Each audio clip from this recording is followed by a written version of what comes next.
Well, Ellen Kullman at DuPont is one of the few women out there running S&P 500 companies. She's ranked number 4 on Fortune's annual rankings of the 50 most powerful women in the country. And today, she joins our very own Carol Massar, who is out in Laguna Niguel, California, at Fortune's Most Powerful Women Summit. Carol, I'm going to send it over your way to beautiful Laguna Niguel. It is gorgeous, Lisa. Thank you so much. I am here with Ellen Kullman.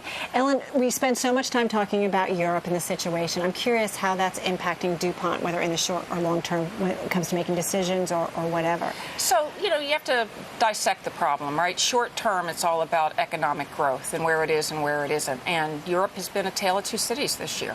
With some growth in the north, and the south is what the south is, right? Part of Europe. And so in any of these, you have to take a look at the different sectors. Agriculture around the world is still doing really well. Automotive is growing, lower rate, but growing, but different in Europe than it is in the United States and it is in other places like that. So for us, it really is about getting underneath and really understanding the individual sectors, the individual countries, to really figure out then longer term, where should we be making our investments. Getting underneath, though, Ellen, does that mean also have contingency plans that we could go into a global recession? I think you can't operate with the uncertainty that's out there and the volatility that's out there without having contingency plans about, you need to know in advance what you're going to do if certain milestones aren't met or certain things occur in the world. And so, I think being prepared is the best way forward. Right? But do you worry about it a lot more than maybe you did 3 months ago, 6 months ago, and because of what we're seeing in Europe? And it seems like it's a problem that it can't go away. It doesn't go away. Yes, certainly the concerns increased this year as we've come through the year. And because I think there's probably not a quick answer. I think we're going to have to work through it. And so I think that's why you have to really get down to the individual things that are impacting it in the individual sectors.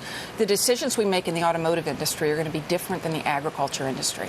They're going to be different than in the electronics industry. And I think that's where, since we serve a wide variety of different end-use markets, that we have to get very granular. And you and I talked in the break that you're actually opening plants, correct? We are. We have, this week we're opening a new Kevlar plant in Cooper River, South Carolina. We'll be opening a new plant that makes films for the PV industry later this year in Ohio. So you're adding jobs. We are adding jobs. What is it about that you're learning in the private sector that you think maybe the public sector, the government, could learn in terms of job creation? Well, there's two things that you've got to continually balance. One is innovation. How do you do more for your customers?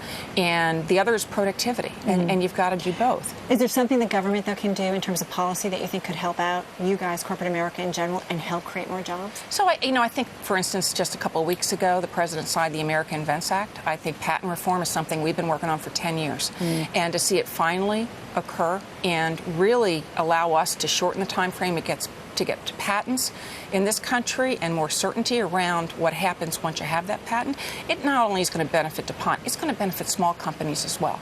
And so I do think there are things like that are occurring that are going to be a benefit to it. Let me ask you, just because we are so worried about the economic outlook, I want to go back to that for a moment. I mean, and we are hearing people talk more and more about a recession. Do you think it's more likely at this point, based on what you're seeing in your businesses? You don't sound too worried. You say you have to have a contingency plan. But, I mean, when you look at the outlook and the trends that you're saying... When I look at the outlook, I look at the trends. I see a slower growth environment. I don't see a negative growth environment. But I'm watching it very, very carefully. And so I think that you have to be right on top of it in order to make sure that there's not something out there that we haven't seen yet. Now, Danisco. Am I saying it right? Danisco, yes. You guys just bought it. Very exciting. Deal. And I know I said, are you guys going to do any more deals? We talked about it. So we just finished this one, right. But are you looking? I mean, is there things out there that you might do? So there are sectors that we think that we have, because of our science base and our focus on agriculture, our focus on protection, our focus on all areas of alternate energy, that if we see something out there, like we bought a little technology company in California a couple of months ago, Novolite, that is novel technology for the photovoltaic industry. So they're not big and as impactful as a Danisco, but we're always looking to add to the portfolio in order to extend the science. If it makes sense. If it makes sense. Ellen, thank you so much. It's a pleasure to be here. Thank you. Thank you. Ellen Kullman of DuPont.